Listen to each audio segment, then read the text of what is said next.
अस्सलाम वालेकुम दोस्तों, क्या आप जानते हैं कि Ibrahim Traore 20 mega project Burkina Faso की आवाम को दे रहे हैं। अगर ये बात आप पूरी सुन लेते हैं तो आप भी इब्राहिम ट्रैवरे पर फ़ख्र महसूस करने लगेंगे और आपका भी दिल कहेगा कि इब्राहिम ट्रैवरे जैसा कोई लीडर हमारे मुल्क में भी पैदा हो। बर्किना फासो पूरी दुनिया के लिए एक मिसाल बन रहा है। इसकी सबसे बड़ी वजह है कैप्टन इब्राहिम ट्रैवरे। आज की इस वीडियो में हम बात करेंगे कि सदर इब्राहिम ट्रैवरे बर्किना फासो की आवाम को 20 मेगा प्रोजेक्ट कैसे दे रही हैं और इस प्रोजेक्ट में कौन कौन सी चीज़ें शामिल हैं। इस प्रोजेक्ट से बर्किना फासो की आवाम को क्या फ़ायदा होगा और मुल्क को क्या फ़ायदा होगा और इस प्रोजेक्ट के ऊपर कितना पैसा लग रहा है, ये सारी मालूमात जानेंगे आज की इस वीडियो में। तो आज की इस वीडियो का आगाज़ करते हैं। नए आने वाले दोस्तों से गुजारिश है कि चैनल को सब्सक्राइब कर लें, वीडियो को लाइक कर दें और वीडियो को मुकम्मल देखिएगा। वीडियो बहुत ही दिलचस्प है। 20 मेगा प्रोजेक्ट बर्किना फासो की तकदीर बदल रहा है। इस प्रोजेक्ट में ज़राअत, तालीम, सेहत, सड़कों जैसी सहूलियात शामिल हैं। अब बर्किना फासो एक नई तब्दीली के साथ दुनिया के नक्शे में उभरेगा। तो प्रोजेक्ट की तफसील के साथ बात करते हैं। Project number 1, tomato plants.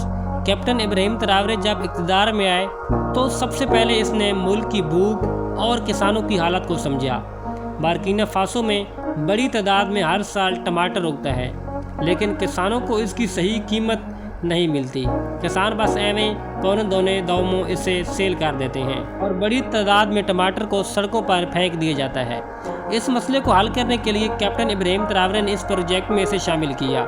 इसको हल करने के लिए इसने कुछ फैक्ट्रियां लगाई जिसमें केचप और अब चटनी बन रही है। टमाटर का ये मसला भी हल हुआ और सैकड़ों नौजवानों को रोज़गार भी मिला। मुल्क को बाहर के मुल्कों से कुछ माल भी मंगवाना नहीं पड़ेगा। देखते हैं प्रोजेक्ट नंबर 2 में क्या है। Electric car. सदर इब्राहिम ट्रैवरे ने बाहर की किसी कंपनी के साथ एक कॉन्ट्रैक्ट किया जिसमें बिजली से चलने वाली गाड़ियां तैयार की। ये गाड़ी ना ऑयल मांगती है और ना ही ईंधन वगैरह मांगती है। ये गाड़ी बस एक बार चार्ज करने से 330 किलोमीटर तक चलती है। जब इसकी चार्ज ख़त्म होती है दोबारा 30 मिनट के अंदर ये दोबारा चार्ज हो जाती है और बर्किना फासो की आवाम के लिए एक बहुत बड़ी सहूलत है। बर्किना फासो की आवाम इब्राहिम ट्रैवरे के साथ जोश और जज्बे के साथ खड़ी है। बात करते हैं प्रोजेक्ट नंबर 3 की। Air Burkina. कोई भी मुल्क की हो उसकी असल पहचान उसके झंडे से होती है। बर्किना फासो की कुछ एयरलाइन बंद पड़ी थी, इनको दोबारा इब्राहिम ट्रैवरे ने चलाया। एयरपोर्ट्स चलने से हज़ारों लोगों को रोज़गार भी मिला। प्रोजेक्ट से भी मुल्क और आवाम दोनों को फ़ायदा मिला। प्रोजेक्ट नंबर 5 में वाटर प्लान रखा गया है। बर्किना फासो में पानी की बहुत ज़्यादा कमी थी। पानी की कमी एक आम बात थी। लोग यहाँ पर सदियों से बारिश का गंदा पानी पिया करते थे। इस प्रोजेक्ट के लिए इब्राहिम ट्रैवरे ने तकरीबन $145 मिलियन प्रोजेक्ट का काम शुरू किया और मुल्क के हर कोने कोने में साफ़ पानी मुहैया किया। हत्ता के गाँव तक भी पाइपलाइन बिछाए और हर गाँव में साफ़ सुथरा पानी पेश किया। बर्किना फासो के लाखों लोग पीने के लिए साफ़ पानी इस्तेमाल कर रहे हैं। प्रोजेक्ट नंबर 6 में बर्किना फासो की आवाम के लिए और पूरे मुल्क की सिक्योरिटी के लिए इब्राहिम ट्रैवरे ने ड्रोन सिक्योरिटी सिस्टम का इस्तेमाल किया। बैरून मुल्कों से एक आला क्वालिटी के ड्रोन मंगवाए।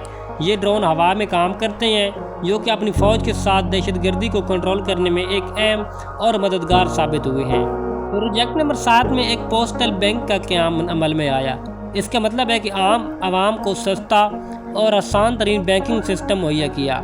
लोग अपना पैसा यहाँ पर जमा करवा सकते हैं और ज़रूरत पड़ने पर छोटा मोटा कर्ज भी इसी बैंक से ही निकलवा सकते हैं। नंबर 8 में इब्राहिम ट्रैवरे ने ट्रैफिक इंटरचेंज और सड़कों पर रश को ख़त्म करने के लिए एक बहुत बड़ा काम किया। घंटों तक ट्रैफिक जाम रहती और सड़कें बंद रहती। लेकिन इब्राहिम ट्रैवरे ने कुछ नई सड़कें तामीर करवाई जिसमें अब घंटों का सफ़र मिनटों में तय होता है और ट्रैफिक का जाम भी ख़त्म हो चुका है। स्कूल, अस्पताल और दीगर ज़रूरी सफ़र आसानी से तय होता है और कम वक्त में तय होता है। प्रोजेक्ट नंबर 9 में इब्राहिम ट्रैवरे ने किसानों को बहुत बड़ी सहूलियात दी। Farmer support system. Ibrahim Traore ने मुल्क की असल ताकत किसानों को माना।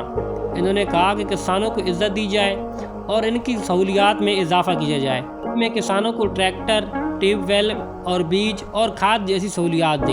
इब्राहिम ट्रैवरे ज़राअत पर भी तवज्जो दे रहे हैं क्योंकि ज़राअत किसी भी मुल्क की एक रीढ़ की हड्डी का सिस्टम का काम करता है। इसके अलावा और भी प्रोजेक्ट हैं, अगर वो बताए जाएँ तो वीडियो काफ़ी लंबी हो जाएगी।